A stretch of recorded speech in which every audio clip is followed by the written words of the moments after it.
Welcome to part 3 of my How to Improve as a Trio series. Today I give you the perfect formula for taking high ground in Fortnite as a trio, as a duo, or as a solo. Here is the 4 topics I will cover in this video. How to win mid-game build fights as fast as possible so you don't get third-partied. The weirdest but simplest ways to retake high ground in any fight. When to take high ground in endgame, and then how to take high ground in game. That's probably the most important part. I have included timestamps, so if you feel like you already understand what I'm talking about, feel free to skip ahead. So for part 1, we're going to be talking about how to win mid-game build fights as fast as possible so you don't get third-partied. And the reason why pro players are able to end mid-game fights fast is because they get super close to their opponent before they start beaming. And this is a very, very important thing to note down.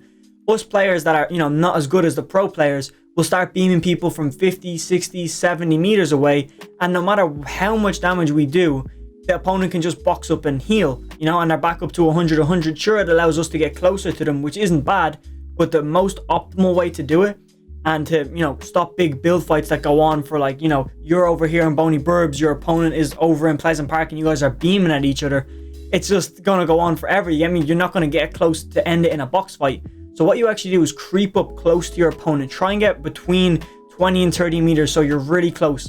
And that way you're going to hit more shots because the target isn't a little micro dot. It's actually a bigger target and your crosshair is still the same size. So it's more of an optical illusion allowing you to hit more shots.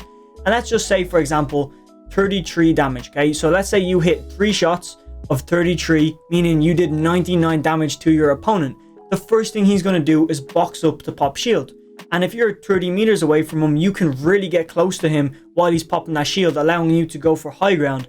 And even if you wanted to add this effect into it, which will just completely change the outcome of your fight, try spraying him while you're running at him. Hip fire with your AR or an SMG if you have one to just pressure his wall while you're getting close to him, and therefore he's not popping heals.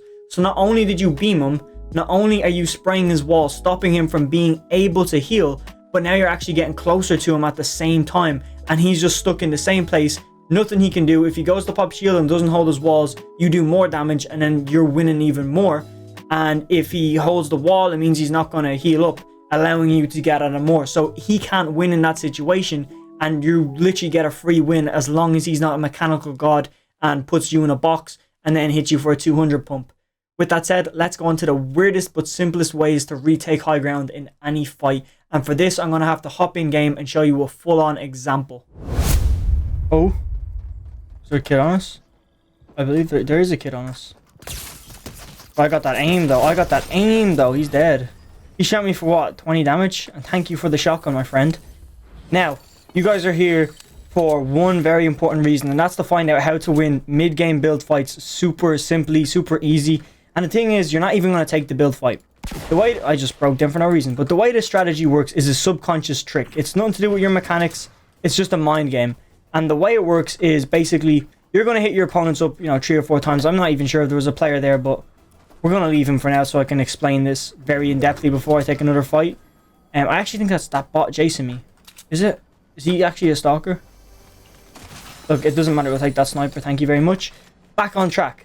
What I'm saying is this trick actually makes your opponent drop off high ground. And if he drops off high ground, that means high ground is not occupied by anybody. And you're going to do that by basically going for a build fight, hitting him a few times so you are winning the fight, and then drop off. And by dropping off, the natural sign of somebody boxing up is they're weak. So 90% of the time, this will trick your opponent into dropping off high ground onto your wall, even though he's the one on lower health. And 90% of the time, they won't even realize that they're the ones on lower health. It's so just overpowered. Literally the best competitive trick I've ever seen, and it will work, like I said, 90% of the time. Just make sure you don't do this off spawn because there can be loads of third parties. And this will make your fights, clean up so much faster, so you won't even get into third parties doing these mid-game, no matter where you are on the map. Obviously, that's just, a bit of an exaggeration. You can still get in third parties, but for the most part, this ends fights super quickly. We just need to find a worthy opponent. And I want to just take this time right now to give you a bit of an intro to what we do over on Twitch, okay?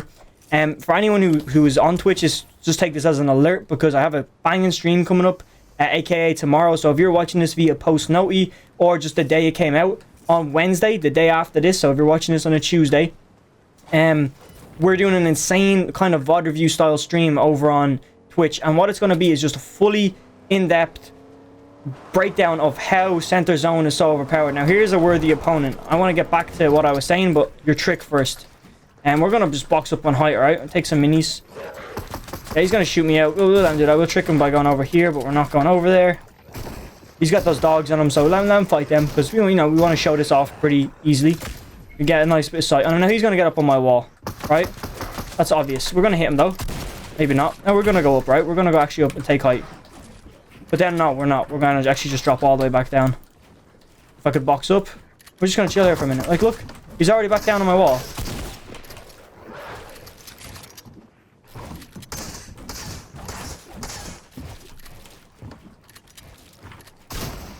Now we've high ground. We're just playing mind game. Look, he just got pissed off and leave. He doesn't want to fight. You see what I mean? By just going up and down in elevation, you really confuse the shit out of opponents, bro. I'm not missing. I'm really not. Like, you see, he just got fed up with the fight and left, bro. And he wasn't even a half bad player. Like, he was above average. So I told you, bro. We gotta find another opponent. Maybe this guy in the bush that definitely didn't see. See that, boys? We have an elite player. Now, here's a cool trick. Just bonus for anyone. Only if you play pubs, obviously. He's actually a good player too. Now again, he wants to heal up. We're not going to let him heal up. We're going to put a bit of pressure on him. Hit him big. But now we're just going to drop down and box up. You just pat it away, bro. Like, come on, man. Trying to show something to the people. Is my tactic really that good that people just get scared and leave? No shot, bro. Where'd he go? Probably to find a new bush. Not far if he hit that. Check behind all these trees, bro. Oh, here's my friend. What's up, my homie? I only have 84 builds now because I just got run through by both of you guys. That actually kind of came out wrong, bro. What the hell? Oh, 1919. Is he still scared? Right, we're gonna go for this guy then. These guys, none of these guys want the smoke. Right. Just making sure he's not in a bush, you know? He seems to be the kind of player that would hide in the bush. Can't believe that, bro. He was just watching that fight the whole time.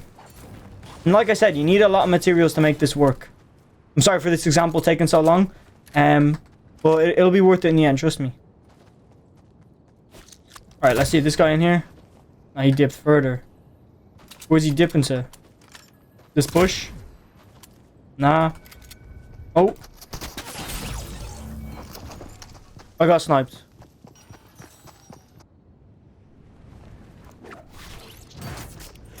Okay. Unfortunately, we did just get sniped, but that's just the problem with Fortnite right now. If that has ever happened to you, you gotta let me know down below. Like, we had it the other day in a tournament. Me and my boy Keen were playing, and we were in a duo trio. In the Wonder Woman Cup we were popping off 15, 16 kills. Some guy sniped me through a 3. Literally through the branches of a tree. The bullet didn't get stopped. Nah, just went straight through. Don't even know why he was looking in the tree. Now, we weren't hiding in the tree. It just happened that our builds were in a tree. Don't judge me, you weren't there, you didn't see what happened. But just the point, you know, the tip I was trying to explain and show an example of, I'm just going to rewind back to the Rick Sanchez part. I was trying to take high ground, but to get high ground, what I did was hit him heavy and then drop down. And in his mind, he's not even like, oh shit, he just hit me a lot. He's like, why is he dropping down? So he's just going to go down with you. If not, he's going to heal. But the primal concept of your brain is like, oh, he's fleeing, let's go after him. You get me? Like, just the cops and robbers concept. If someone robs shit, your thing is to chase them. That's exactly what just happened. I robbed him of his health and he just chased me for no reason. And he dropped off high ground. And there's two things you can do in that situation. When he drops either onto your cone above you or either one of your walls, you can edit out on him, get a cone on him and hit him heavy. Or you can just try and get out and get a cone on him and close up and then run out the other side. And while he's fumbled under a cone, that will give you 2 or 3 seconds to just get up out of there and get high ground, or just leave the fight. Whatever you want to do, that's up to you.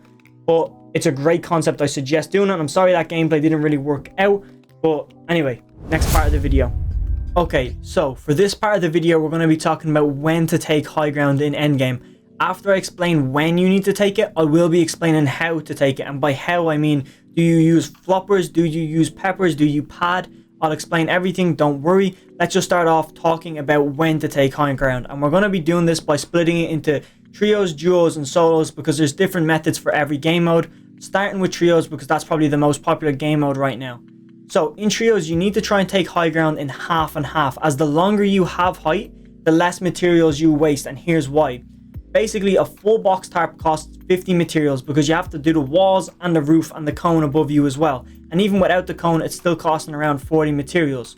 But on high ground, it literally costs you 20 materials for every tile you travel because you only have to build a floor and cone below you. And if you're playing trios, your whole team is going to be, stacked on mats. So you're going to be able to tarp on high ground longer than mid ground without needing a pick. Hopefully that makes sense to you. But let's talk about duos, okay? In duos, again, only take height in half and half, but only do it if you and your duo have a combined material account of over 2,000 materials. This is important because if you don't have that minimum requirement of materials, it's not really worth taking high ground because, you could just get shot down, or you'll need to drop down eventually to get a pick. So it's better just staying on the mid layer, get your pick, and then go for high ground, okay? And if you can't seem to get a pick, and you still have that, 2,000 mat count, just wait for the first moving zone. Okay, so you can't take it in half and half because you don't have enough mats. Chill, relax, you can still take it in the first moving zone, which is probably a better approach as well because it's less stressful. And if you're on height less, like I know it's a good benefit, like I said, to be on high ground earlier, especially in trios, but if you're on high ground less, it means you're not getting targeted less. It's very easy to grief height by spraying, or even if you're on wood and someone throws fireflies up, trust me, it's easy to be griefed off height, whereas on a mid-ground layer, you're not being targeted so much, especially in duos. Duos is that game mode, bro. It just hits different. Now, in solos, only take high ground when you have above 1,000 materials total, okay? And only take it in moving zones. Never take it in half and half because it just will scuff your whole game because you physically can't possibly have enough materials to go from half and half through first moving, through second moving, without needing a refresh because you can't, carry that much materials in solo. So you're just going to go up, and then after half and half, you're going to have to drop down and get a refresh. And, that's forcing you to take a fight that could potentially end your game. And that's not what you want to do in endgame. You want to just avoid fights, unless you really need points, go for keys and stuff. But in solos, it hits different than trios. You don't need as many kills endgame. You just need to get those placement points. So that's how to do it.